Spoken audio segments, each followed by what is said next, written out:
tenha sempre dinheiro em caixa, por dois motivos. Em primeiro lugar, reserva de emergência. Como eu já falei aqui, já fiz lives e vídeos aqui para vocês falando de reserva de emergência. Reserva de emergência, pô, é importante e eu acredito que tenha se mostrado muito importante, talvez para quem está assistindo agora aqui ou quem vai assistir a gravação depois, talvez você sentiu falta de ter uma reserva de emergência ao longo do período de crise que a gente passou em 2020, com lockdowns e tudo fechado, coisas do tipo. Muita gente perdendo emprego, muita gente que tem empresa tendo que fechar a empresa, perdendo faturamento, negócios físicos principalmente perdendo faturamento. Então, reserva de emergência é importante para passar por esses momentos. E, além disso, ter dinheiro em caixa também diz respeito a você ter uma reserva de oportunidade. Ou seja, na sua alocação de investimentos, é importante você ter um percentual lá, por mais que seja um percentual baixo, para, cara, se acontecer alguma cataclisma na economia, alguma coisa, uma oportunidade de fato, você ter caixa, você ter dinheiro para se aproveitar daquela oportunidade.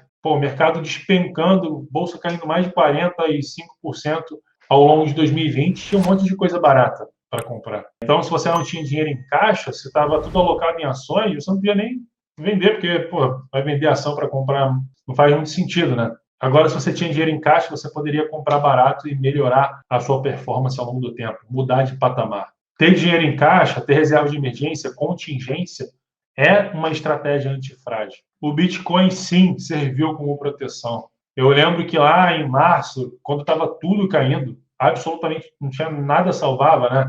Pô, bolsas, até o ouro caindo bastante, o Bitcoin chegou a abaixo de $4.000, estava negociando em 7, 8 mil dólares no começo de 2020. Em março, teve um dia que bateu abaixo de $4.000, 3.800 e pouco. Ou seja, pânico total, tudo caindo, tudo despencando, nada estava salvando. Só que, se você tem uma estratégia clara na cabeça, você está preparado, você já viu os sinais do ciclo antes, você montou a sua alocação, você fez as coisas de uma forma racional e não só respondendo reativamente de forma emocional, e você manteve as suas exposições, suas convicções. Porra, olha o que aconteceu com o Bitcoin. Em março de 2020, ele chegou a 3.800 e pouco, mas ele se valorizou em reais mais de 700% nos últimos 365 dias até o dia 9 agora, de março de 2021.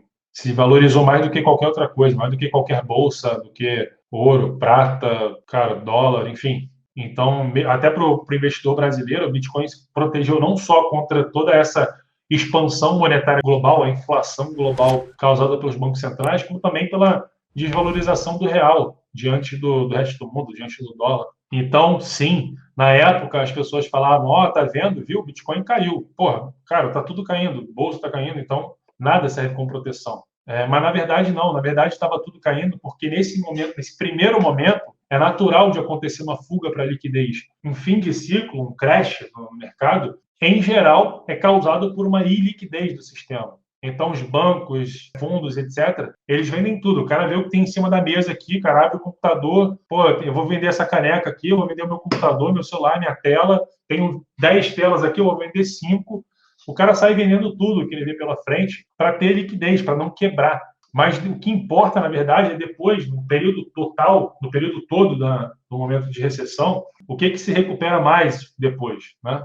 Isso que importa ao longo do tempo. Então, o Bitcoin surgiu em 2009, né? Começou a serem cunhados, digamos assim, os primeiros Bitcoins. Começou a ser minerado o Bitcoin no começo de 2009, logo depois da crise de 2008. Então, o Bitcoin ainda não tinha passado por uma crise. Ninguém sabia como é que ia ser o comportamento do Bitcoin durante uma crise, depois de uma crise, antes e etc. Então, existe um conceito interessante do Nassim Taleb, que está no livro Antifrágil também, na obra do Nassim Taleb, digamos assim, que é o efeito Linde. O efeito Linde, basicamente, é o teste do tempo. Né? Ou seja, o ouro, por exemplo, ele é reserva de valor há milênios, há 2.000 anos, pelo menos, que o ouro é considerado dinheiro e reserva de valor. Mais de 2.000 anos, na verdade. O que significa o teste do tempo? Significa passar por momentos de estresse e tudo mais e continuar sobrevivendo. Então, cara, em mais de 2.000 anos, o ouro já passou por muita crise. Passou por crises no Império Romano, o Império Romano também teve um problema de inflação e tudo mais. Passou por guerras e um monte de crise aí nesses últimos 2.000 e poucos anos. Então, o ouro passou pelo teste do tempo. O Bitcoin ainda não tinha muito bem passado pelo teste do tempo, né? e sofreu o primeiro teste agora em 2020. Essa foi a primeira crise do Bitcoin, né? Foi a crise de 2020. E olha que interessante, olha o que aconteceu. 2020 foi o ano de maior entrada de investidores institucionais e grandes empresas, muitas com capital listado, com ações listadas em bolsa, né, capital aberto. Foi o ano de entrada desses caras do mainstream, dos grandes investidores no Bitcoin e no mercado de criptomoedas em geral. Então, a gente pode dizer, pelo menos até então, dado esse movimento do Bitcoin recente, que passou pelo primeiro teste. Né? No primeiro teste, passou.